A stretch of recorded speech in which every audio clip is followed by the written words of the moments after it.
Hello, my friends, and welcome to this bonus episode of the Time to Level Up podcast. And today I have the pleasure again of speaking to a client. Cynde and I have a conversation that you'll get to listen to that centers around her passion for whales. Yes, I said that correctly. Whales, like swimming in the ocean, whales. How she's turned that passion into a business and how coaching has really not just impacted her business, but has impacted all aspects of her life. It's kind of like that secret added bonus that you don't plan on. Also, what's interesting is that she mentions how being in this group coaching setting has given her exposure to lots of different women with different ideas, all of which have helped her grow within her business.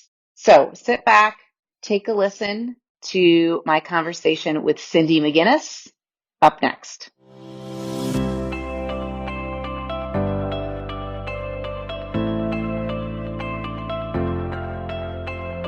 You're listening to the Time to Level Up podcast. I'm your host, business life coach Andrea Liebross.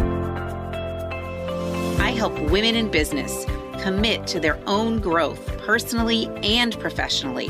Each week, I'll bring you strategies to help you think clearly, gain confidence, make your time productive, turn every obstacle into an opportunity, and finally overcome the overwhelm so that you can make money and manage life. Let's create a plan so you have a profitable business, successful career, and best of all, live with unapologetic ambition. Are you ready to drop the drama and figure out the how in order to reach your goals? You're in the right place. It's time to level up. Let's do this.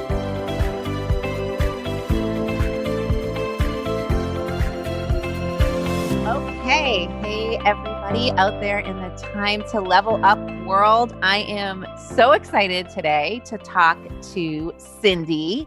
Cynde and I have known each other for a very long time. In fact, she found some pictures that were interesting of us from a very long time ago, but that's okay because really in the past year or so, we have very much reconnected in a different way. So I'm going to let her introduce herself and share a little bit about what she does. I'm so looking forward to this. So Cynde, tell us, who are you? Hello. Thank you for having me. So I grew up in Fort Wayne, Indiana, and fell in love with whales when I was a really little kid. It has absolutely been my passion. So I've created a career around whales in a lot of different ways. So, I mean, in thinking about it, I think my career, I would call it sharing my passion for whales with a lot of different audiences, but really trying to inspire them to care about whales and take action to protect them. Everything that I do revolves around this quote from Baba Diem, which is, in the end, we can serve only what we love only what we understand, and we understand only what we are taught. Good. I like that.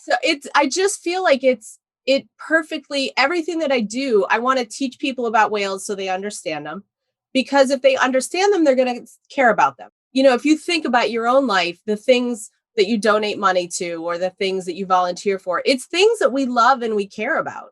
And so the more I can get people to love and care about whales, the more they're going to want to do something to help protect them. And so I do that through a lot of different venues, I guess. I've been a naturalist on a whale watch boat for this is my 28th year. And during that time, I developed an education program that's really been recognized globally as a best practice.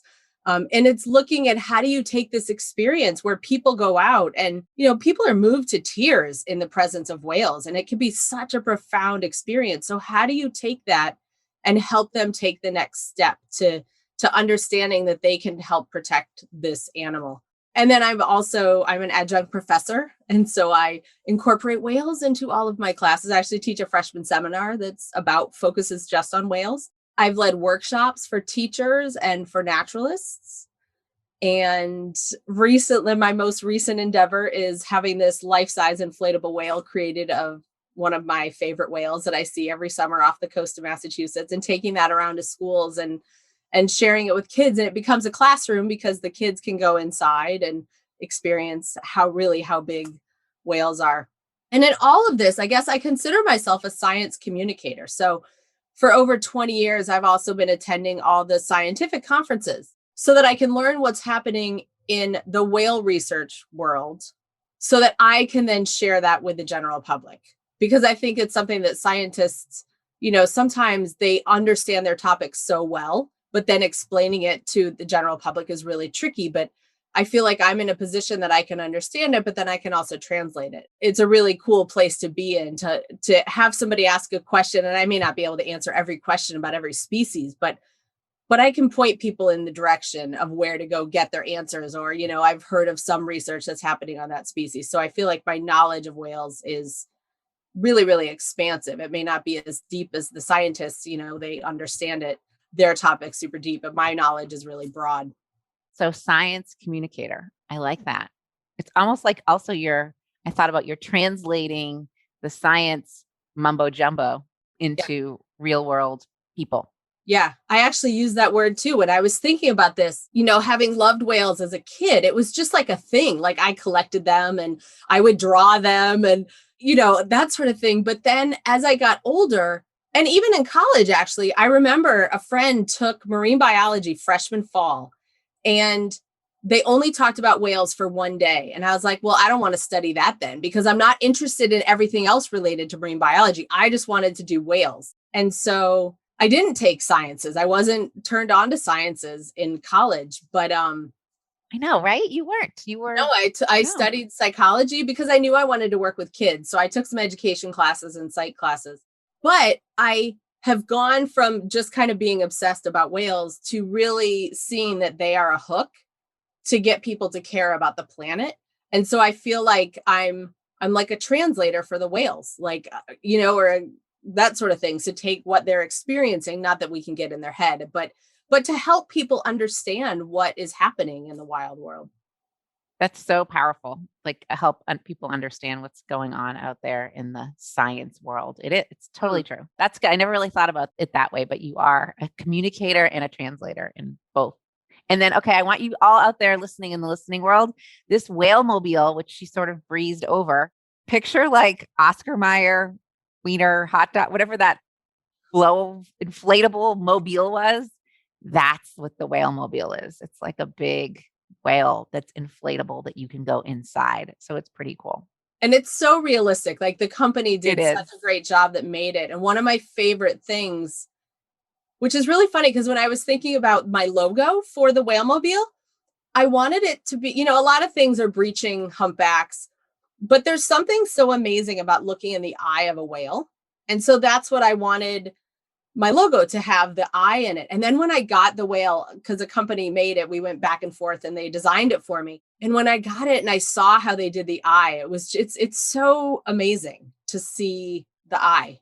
It is. Well, and you're kind of looking inside a whale. All right. So let's talk a little bit about your business from a business perspective and from the way you were thinking about things. Where were you about a year ago in thinking about your business? I actually had made an effort a year ago. I was like, I need to increase my business. But one of the things that I have always struggled with is how to advertise. Because for me in New England, the enrichment coordinators book a program from the PTO, but that person changes every year. So for me, sending information has always been kind of tricky. Like, who do I send it to? Yeah. And that sort of thing. Yeah. So I relied on getting inquiries and word of mouth, which I have zero control over. Right. Just sitting back and waiting for the phone to ring. And I did put in a little effort this spring. I reached out to schools, and I had increased my business last spring, obviously before everything with COVID. But really, I got the whale in May of 2012. I have never had a marketing plan. I've always wanted to have the pre and post materials for teachers, and I never had completed those. So it was kind of like a really passive, I didn't know how to go get it, I guess. So it was very passive. Okay. So what do you think was getting in your way of really going to get it? I mean, you didn't know how, you said. But what else? What else?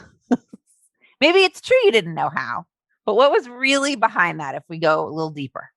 I mean, I guess it's probably just wondering if anybody would do it. Okay. Like, would Yeah. anybody think that this is a cool thing to have their kids do? I can tie it into the next generation science standards, but you know what? Kids just need to see whales. I mean, it's just a cool thing. And so I believed in that, but because the schools have to tick all these boxes, and I'm sort of like, I'm not willing to tick those boxes because whales just should be in there somewhere. And the oceans should be in there somewhere. Yes. No, I think and maybe that's partially just me worrying that it's not going to be worth it for a school to have me come and do a program. Is there value in what I do, I guess?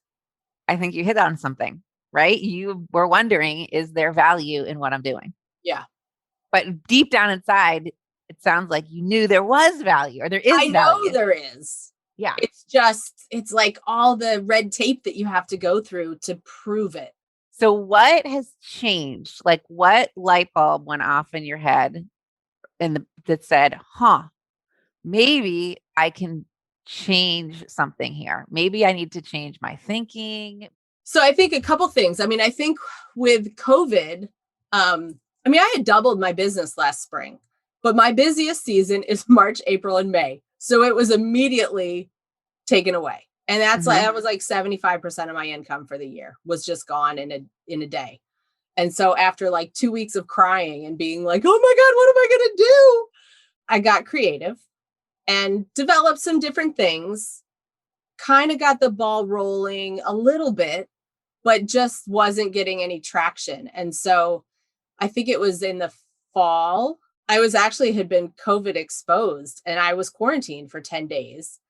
And I kind of knew that it was like, I just needed a mental reset. Like I just knew that it was my brain. It was like whatever was going on with me was not moving me forward. And I just needed something else. And I saw your 3-day classes that you were doing. And I was like, well, I got nothing else to do because I'm sitting here in quarantine. And it was like the best thing because I was like, this is exactly what I need. I need guidance in how to reset my brain because I just was stuck and I couldn't figure out how to move myself forward. Okay, so let's talk about that brain reset because I think that's a really good point. Nothing was really broken. I mean, you had booked all those whalemobiles for those 3 months and then so nothing was broken, like something was happening, but you needed a brain reset. So when you decided you needed this brain reset, what did you want to get out of it? Or what kind of tangible things did you want to change? I mean, I'm going to guess marketing. You wanted to change that. Yeah. Yeah. And these can be personal and professional too. Yeah. So, I mean, part of it like was just growing the business. Like that was definitely one. But it was interesting because one of the things that I wanted to change was that I felt desperate for gigs as opposed to wanting to lead with my passion, if that makes sense. Yes. So, okay. I mean, I just felt like, oh my gosh, I need gigs because I have to pay the mortgage as opposed to, no, what I really want to do is inspire people to help whales. Isn't that interesting how that got in the way? Yeah. Yeah. And so that was a big one. I was like, I need to get out of that space. Sometimes I call it scarcity space. So, you were like, there's not enough. I need more gigs, right? Versus being, oh my gosh, I have so much to offer. Yeah. Yeah, very much. That was a huge one. Okay. And then just also, I guess, just kind of feeling out of control in life. Like, I mean, one of the things that I've really been working on is the space in our house, and luckily both of my kids are in school, mostly full time this year, but there have been times that they've been home. And so in the fall, I was kind of like, oh God, we got to like figure out what if we have 2 kids home and I'm working from home. And luckily Joe has an office he can go to by himself. So I was like, at least there's not 4 people that we have to figure out how we're going to place. But it was just, the house was always a disaster. And it just, if you look at everything and it's all cluttered, it's like, just affects you so much. And so that's been something else that I really wanted to have that house that you walk into and you're like, oh, or that I'm not thinking, oh my gosh, what are all these other families on Zoom looking at with my kids are walking around the house and seeing stuff littered all over the place. You know what? Their houses probably are looking the same too. I'm sure many of them are. But you know what you were doing, and I don't know if we've ever put it in these words, is you were cleaning out like your brain and cleaning out your physical space too. Yes. Both at the same time. Yes. Absolutely. Dual effort for cleaning. Absolutely. Yes. Yeah. And not necessarily even cleaning, but organizing in a sense what's going in and what's going out. Mm-hmm. Right. And deciding, I think I don't know when I did this or if I've written this or it was a podcast, it's all mushing together. But it's when you clean out old thoughts, you make like the old thought was, I just need to book gigs. I just need to book gigs. You make room for the new thoughts of, I want to share my passion. And when you clean out your pantry, you're making room for the new stuff too, right? So it's the same sort of thing. Yeah. Same sort of thing. Absolutely. Okay. So tell us why you decided to start coaching, I guess. Let's go there. What was your one sentence in your head that was like, okay, I've got to do this. I think this can help. Because it was familiar, I think. I do Weight Watchers, or now WW, and I lost 40 pounds and I hit my goal 2.5 years ago, and I'm still very close to it. But that's sort of a situation where it's a group thing and every week you get new bits of information to incorporate into your life that week.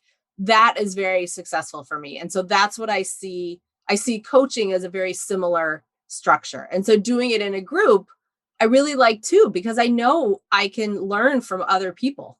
Yeah. And even though they're not doing the same thing you are doing, we're all doing all similar. the same still, right? All the processes are all similar right. though. It's so interesting because sometimes I get prospective clients. They're like, yeah, but who's going to be in the group? Are they in the same industry? Are they doing the same thing as I am? I'm like, it doesn't matter because the process for all of this is all the same. It's all the same. Yeah. Yeah. Let me ask you this, because you and I have had some discussions about this. One of the benefits of coaching is you get down to kind of the root causes of things or your thinking that's deep down inside you. What other thinking have you excavated, we'll call it, from your brain over these past couple months? What other, like we've talked about money, we've talked about parenting, we've talked about running a business. What else kind of has come up for you? Well, definitely the money thoughts are fascinating. So that's definitely been one that, I'm working on now. One of the interesting things is just in relation to the house being clean, instead of identifying as a person whose house is always a disaster, I'm like, I have an organized house. And it's actually not house quite yet because I'm taking like small things. Like I have a nice and organized kitchen. And so like just even putting that on as my identity, as opposed to my house is always a disaster, has been really good. And so I think it's, it's things like I know how to do this. I can do this. I have lots of ideas for how to do this. And I can make time to do it. I think it's just my thoughts have just shifted to being a lot more positive. Isn't quite the whole, it's not. Well, you're in control of your own thing. You kind of recaptured your own control of your own thoughts. Yeah. Right. Because none of this is like rocket science, right? So you knew you could have an organized kitchen. It was a possibility out there. Right. But it was like saying that I do. And then it's been like 6 weeks and everybody else contributes too. And so it's look at that kitchen. It's amazing. Everybody else is even contributing. It's amazing. Yeah. So I think when we start to get control of our thinking in one area, it totally spills out into all the other areas. It's fascinating that way, I find, because as my clients are going through things, they think, okay, well, if I can get control over managing my schedule, why can't I get control over managing my kitchen? Or why can't I get control over managing my bank account? Or why can't I get control, right? All that kind of stuff starts to come up. So I found that really interesting. Okay, so tell me, let's go back to the actual business piece. What are your goals for the year and where are you with that? And how is that going? So I set a goal of booking 600 Whalemobiles this year. Okay. So that means like an hour-long presentation for a class is what I like to focus on. I went through, actually, I did a report in my QuickBooks, and I did kind of compare that to previous years to Okay. see how that lines up. And so the most, I mean, in person, I do it very differently, but the most that I've done is 280 individual classes going inside the whale, if that makes sense. Yep. So it's looking at trying to double my business again, but I don't have to drive anywhere to do it. I can do it anywhere in the world now. So my audience is, hugely bigger. And so I feel like it's not unrealistic. I set myself a goal. I printed out a piece of paper with 600 little squares on it. And every time I book a gig, I highlight one of the squares. So love it. I have, what am I at? I'm at 26 right now. Okay. So go back to your world is your oyster now. You don't have to physically go drive. How did that thinking happen? I mean, obviously you had to think about it last year a little bit. Yeah. So in the spring, I was talking to a friend of mine that helps me with the programs, and we just started talking about it. I was like, well, I could just film the whale, and then I could share that over Zoom. And so one day, it was a nice day in the spring, I went out and I inflated the whale multiple times, and I set up different cameras, and I filmed going inside, and I filmed myself coming inside, and just all different sorts of things. And so I've put that together in a video, and I have done it a few times. And so now I have different splices of video. But one of the really cool things about doing it virtually as opposed to in person is that when I'm in the whale, it's kind of dark. And so I can't it's harder to show videos and that sort of thing to the kids. So I love talking about poop, because that's one of the reasons why whales are really helpful for our planet, is because they help fertilize the ocean. Okay. So one of the women on the boat has this amazing video of a whale pooping that I share with the kids virtually, but it would be so much harder to do it. I guess I could do it on an iPad in the whale, but it'd be trickier, Right. And so I actually find that it's kind of cool, because on Zoom or on whatever platform we're using, I can actually share a little bit more inside the whale. There's up in the Toronto, the Royal Ontario Museum, they have a blue whale heart that they got and preserved. And I have a picture of a friend of mine standing next to it, that, again, inside the whale, it's darker and it's just here. So I can show the kids that on Zoom. So you and I had this conversation though, and you were in this headspace of, I can't do this virtually. No one's going to want it virtually. This is horrible. The world is collapsing. Was that a true statement at one point? You were thinking that? Oh, absolutely. Yeah. But there are some things that are really cool. And it's amazing when, on Zoom, when you optimize a video, you lose everybody's faces. Yes. And so I always do that because I want the kids to be able to see it, but I don't get to see their reaction to the whale inflating, which is always a bummer. It takes 45 seconds for the whale to inflate. So I splice together video from different angles as the whale's inflating. And my last one is the cameras on the ground with the flipper unrolling, looking up at the whale. And it looks huge, And so I hear the kids go, oh my gosh, it's so big. And teachers have said, I think the kids really think they're inside the whale. Yeah. And so it is a cool thing to do. But you had to notice you went from kind of small thinking to big thinking. Yeah. Yeah, definitely. Right? That was and also I know you and I have talked about how you're actually contacting these prospective schools, organizations, whatever, right? That's changed too, because you were thinking, how do I get to these PTO people? Yeah. Or how do I get to these teachers? And it's really just flipping a switch. It is. And I've created so much.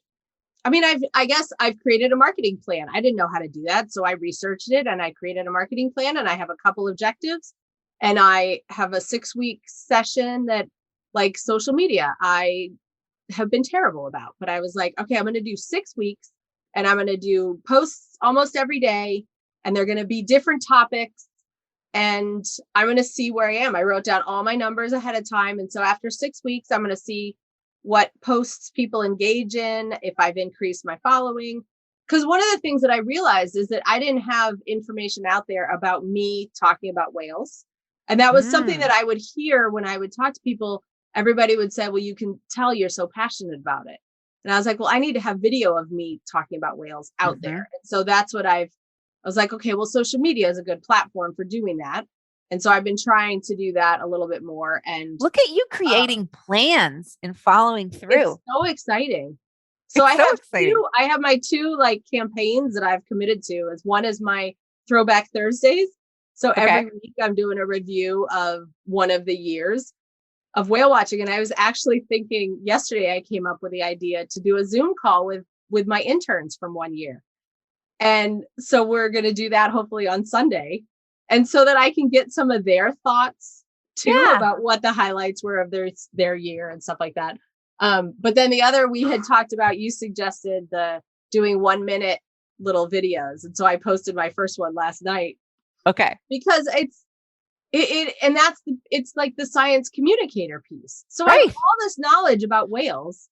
I could take any published article and be like, look how cool this is.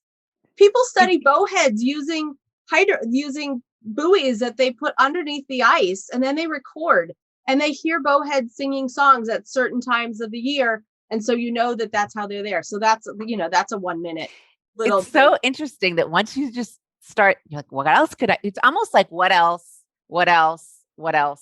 right? Yeah. But if you don't ask yourself that question, nothing else comes. You don't start thinking about it. Yeah. So how do you think being in that committed to growth group and coaching has really helped you achieve what you are looking for? Like, how do you think that's helped if we had to sum it up? It's given me insight into what other successful people do on a daily basis. Okay. So the thought download, meditating, yoga, I've started doing, but I'm not trying to kill myself with it. I'm just doing a little bit each day. So understanding those routines that people put in place is really helpful. Giving myself kind of, I don't know, I think the activities that we go through every week, I mean, I want to have a different mindset. And so that's been a priority. And so going through all the different exercises just helps me understand what I'm thinking and how I can think differently, I guess. Yeah. How I can shift what isn't serving me to what does serve me, and what is going to get me at my goals. And, even something like we set our 3 essentials. So like, what are the 3 things that we want to do?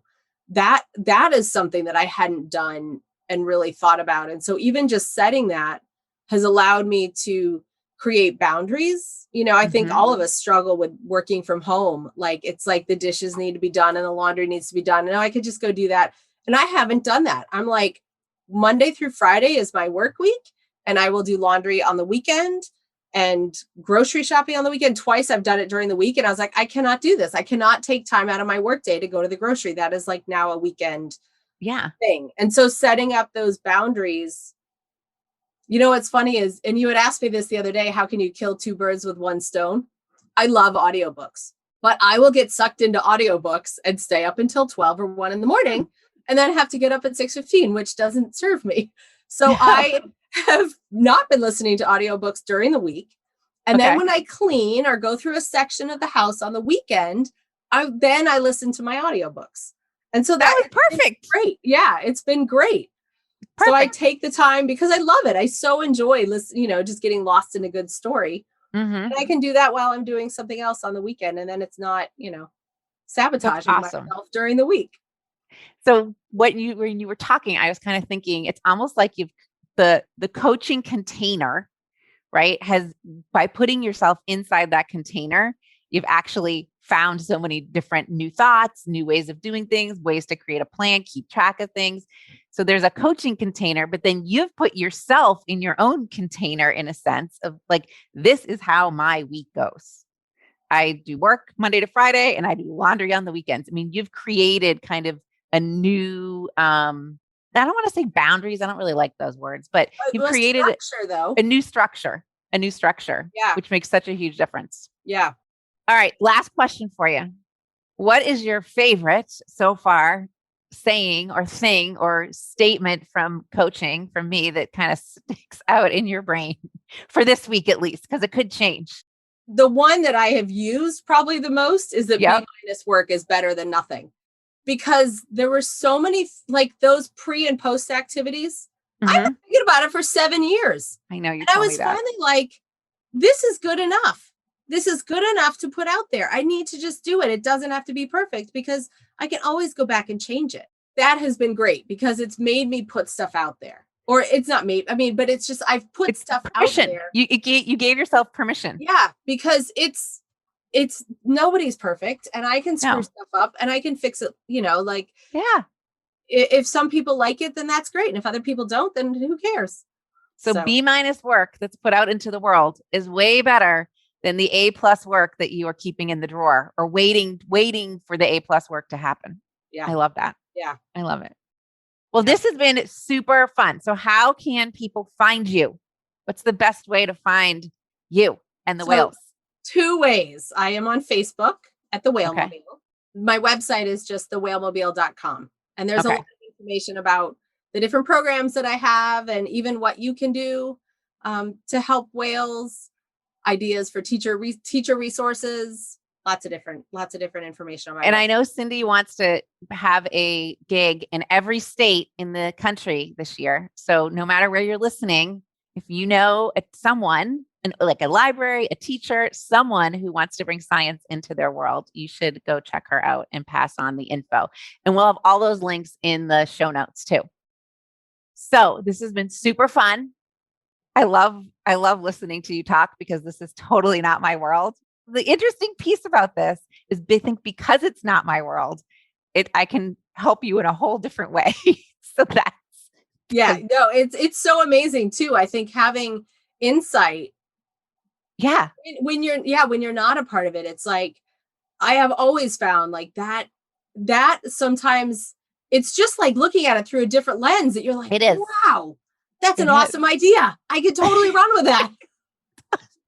All right. Well, we're going to run. So I want everybody to take some of this in, like, listen to these stories are so inspiring, because first of all, you're learning something about something you didn't even know, but also there's always pieces that you can apply to your own business or own life. So thank you.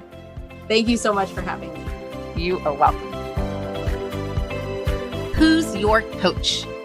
I would be honored to be your coach for a day or even more.